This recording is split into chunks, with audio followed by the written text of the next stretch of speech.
ऐसा सवाल किया है कि पकड़ दकड़ और जुर्म, ये बात की बात है। पहले आप देखें कि हुआ क्या है।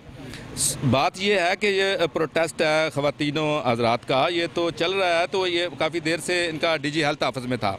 आज इन्होंने पंजाब असम्बली की तरफ जब दावा बुलाया या जाने की कोशिश की है कि हमने सबटाज करना है, इनको रोका गया है पहले बैरियर पे कि आप आगे ना जाएं।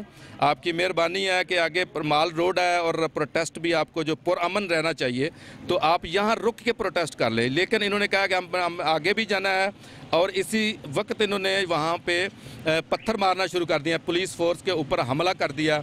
हमले के बाद इन्होंने सामान जो है वहाँ एंटी राइट्स का, पुलिस की नफरी का सामान पड़ा हुआ था एंटी राइट्स का, वो जला दिया और गाड़ियाँ तोड़ना शुरू कर दी। इसी कंपाउंड में हेल्थ डिपार्टमेंट की एक जीप भी खड़ी है, मैं गुजारिश करूँगा कि वो उसको भी कर ले। और बाकी कुछ गाड़ियाँ चली भी गई हैं, यहाँ से रिमूव की गई हैं। गाड़ियाँ तोड़ दी, पथराव किया, पुलिस के मुलाजिम 4 ज़ख्मी हैं जो हॉस्पिटल गए हैं।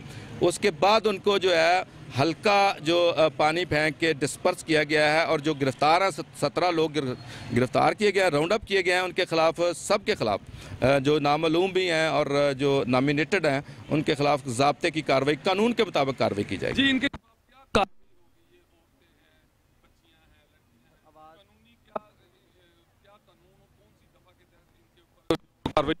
देखें, आपको पता होना चाहिए जो इलीगल अनलॉफुल असम्बली है और तोड़ फोड़ है, पुलिस पर हमला है, ये काफ़ी सख्त जुर्म है। इन्हीं के मुताबिक होगी जो उन्होंने किया है, जो आपके कैमरे ने रिकॉर्ड भी किया है इंशाल्लाह। Thank you ji. Thank you.